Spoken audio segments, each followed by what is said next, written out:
All right, guys, so upholstery done. Well, not done, but you know, ready to go. The next step is to make this guy a runner driver, make him be so I can pull it in and out. To do that, I need to do the clutch and finish the wiring. I got this all plugged in, but I'm gonna have to unplug it because I got to drill a hole, put a grommet in, and the big connector doesn't go through the 2.5 inch grommet. So that's no problem. But started cleaning this up. I forgot that was still dirty back there, so I got to vacuum that. I had to put the air box together. Oh, look at this mess. Parts everywhere. Well, first I had to dig up all of the stuff. Then I had to put all the air box together, set it in place, and make measurements to make sure that where my hole goes, which I'm going to go about 3 inches centered on these guys, about 3 inches over. That's where my hole is going to go in my firewall for my wiring. I've done a couple of these, but I always ended up putting the hole a little bit farther. If you look back here, this guy wants to be like right here, and I put it over here in the past because it was easier to access, but I'm going to put it about right here, and that'll get me into the cab pretty easily and more naturally. Then I've got to lay out the factory harness to get from the battery and then the solenoid lights and stuff back through the cab, because that's where we'll pull power. I will probably have to get a light switch and an ignition switch. I like to put new ones in simply because it makes it nicer. So I'm going to clean up this dash, do some sanding, get it ready for paint, and then that'll make a mess, and I'll clean that mess up and start doing the wiring. The goal is for Sunday, it's Wednesday today, to have this so I can start it and drive it. Oh, the other problem is fuel tank. I had started on this, and you can see I've got that's my return line down there. I don't know if you can see that. But I started doing some, this is the filter inline. I started doing some stuff, so I've got fuel tank over here. The fuel tank I took out because I bought one, or I bought the fuel tank with the pump in it, and I don't know if you can see that, but it's actually got the feed and return lines in the sending unit. I bought the fuel tank like that, and it got water in the tank and it messed up the fuel pump, so I had to replace it before I ever even started it. And that's what this older fuel pump is. You can see the rust just enough, and just to put a hurting on it, but there's that. Anyway, that's the next step. I'll keep you up to date. I'll take some pictures and stuff. This Ford factory harness is no longer available, so that sucks. I don't know why they would quit making something like that, but make 100 of them or 1,000 of them and just set them on the shelf. Who knows? Maybe it's because people are going with Fuel Tech and Haltech and all that other stuff. But yep, that's the next step. I'll keep you up to date, and hopefully by Sunday we'll have it starting and the clutch done so I can pull forward and back. It's a, oh, that's the other thing, sorry. Converting it to a cable clutch instead of mechanical to make room for headers and stuff. So there's a hole I have to drill to mount that, and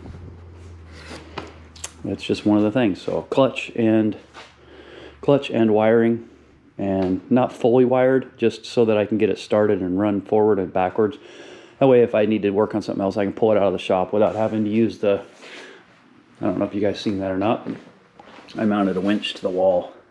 I do a lot of this stuff by myself. My wife helps me sometimes, but mounted the winch to the wall so I could pull cars in and out without having to push and steer and push and steer.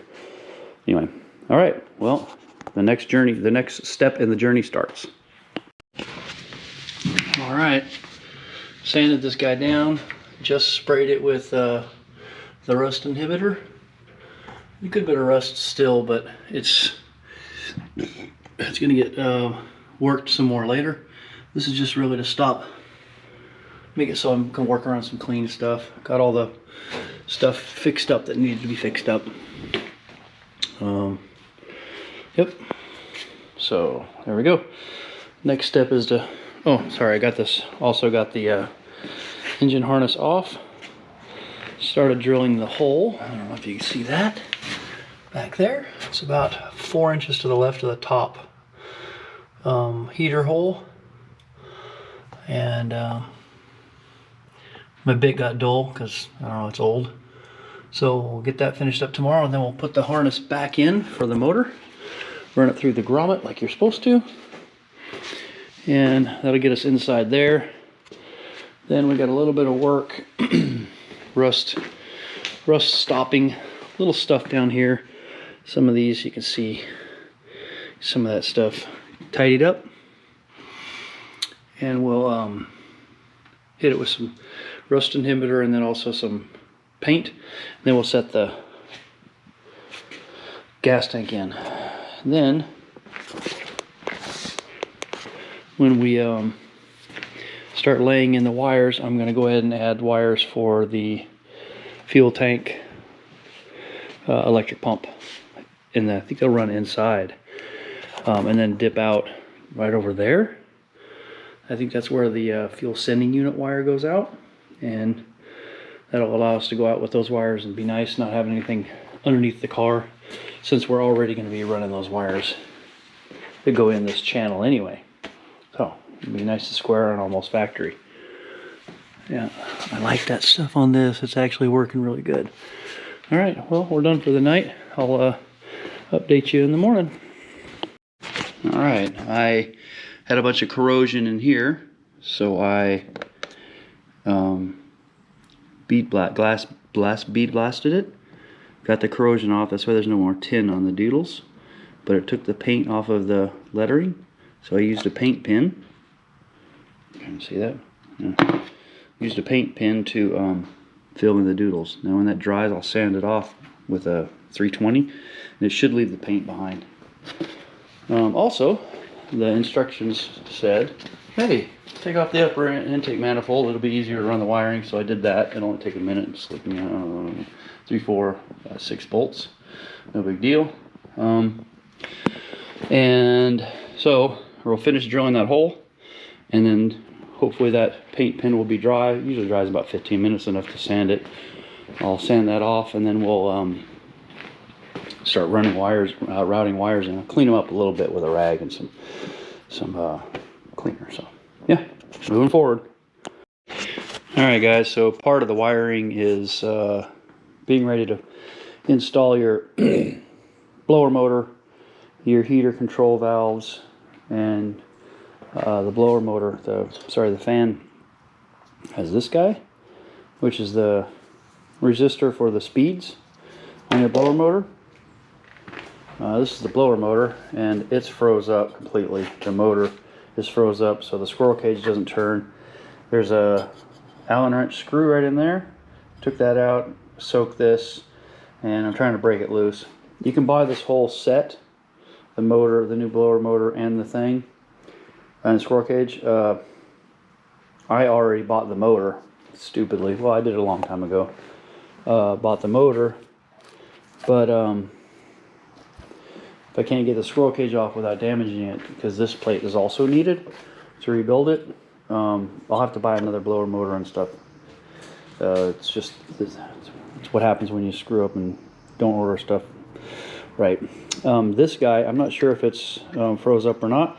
I'm going to put some voltage to it. So this is the windshield wiper motor. Another thing goes up underneath the dash, so you got to get that in before you start messing with all the wiring. I'm not sure if it's froze up, so I'm going to put some power to it, and then get all these things cleaned up and painted. I'll clear all the rust. And then the last electronic piece is right here. This is the blower switch, you know, the high-low, and it's completely rusted shut. But it is replaceable. So this component comes off of the plate, the front plate, and these knobs also come off. So I've got another front plate coming. I'll clean this up, put new cables on, and a new switch, and that'll be ready to go in.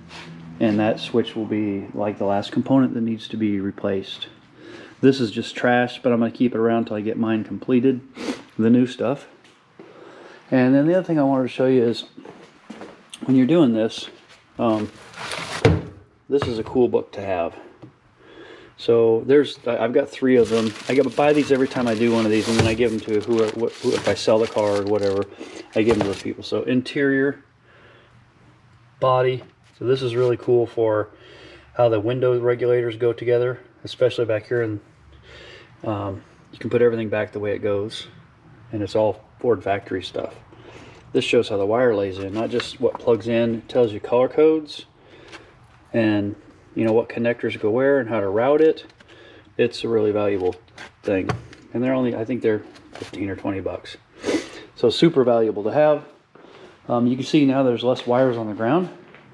Still working on getting the hole cut for that. My hole saw is being stubborn, but I got these other guys cleaned up pretty good and tidied up and checked for issues and routed in. And then the rear, it's routed up in through the fender well, and then it comes back into here. So you can see it. Yeah, so I got all those in. This one's tidied up. I got my new headlight switch, my new ignition switch. I got my new blinker switch. And then of course I think I showed you this where I tidied up those the letters on that. So I'll put some no-ox on that guy to keep it from corroding, and then put some fuses in. Just slowly making steps. So I'll get these things reconfigured. The blower motor on that guy, the wiper motor on that guy, wipers in, and start assembling stuff. That being said, I think that's about it for the update for today. It doesn't look like much, but it's just slow going. I did take the upper intake manifold off even after I struggled to get those injectors off, because they said it's so much easier. The instructions said it's so much easier to reroute, and I was thinking I might have to attack that hole from this direction, but I'm not sure. I'm half drilled. You can see it's almost through here, and it's drilled there, so I just gotta keep going. I don't know why my bit's not biting. It's newer bit, so I don't know. We'll get that drilled, and then I can route this in, and then it'll be windshield wipers, and then blower, and then and also the wiring harness for underneath the dash. Luckily I had all this. You can buy all this stuff new. It's just super expensive. Anyway, that's an update for today. Thanks, guys. Yeah, I know, but the kid's car broke, so I gotta fix it. I gotta put this one on pause just for a day and do some work on the Passat 4Motion 2.8 liter car. He's on deployment, but when he comes back he's gonna need a car. Right now he's using my truck. It's parked at the base, and that means I'm out a tow vehicle in case something happens. So I gotta fix stuff for him so that my world is good, and we'll get back on this girl just as soon as I fix his car. All right, guys, man, be patient. I'm doing the best I can over here. Well, the jet is all squared away now, so I got to get the Mustang back in. I'm kind of by myself, so it's hard to push and drive and steer, and they're heavy and all. It's gravel, so I did this. I don't know if I showed you this or not. I went down to Harbor Freight. I did this a little while ago. Got a little cheap winch, hooked it up to a battery. Battery's on a trickle charger somewhere. Yeah, it's plugged in somewhere. Just mount it to the wall. It's got a remote, so I can steer the car while pushing the in button and drive cars in. It's kind of cool.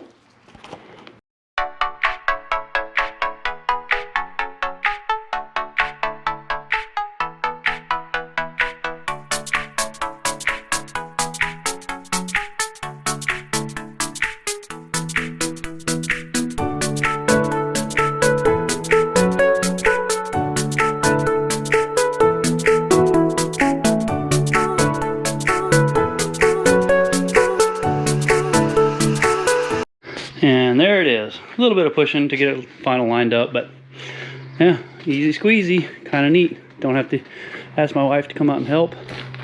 And now we're back on the Mustang after fixing the old car.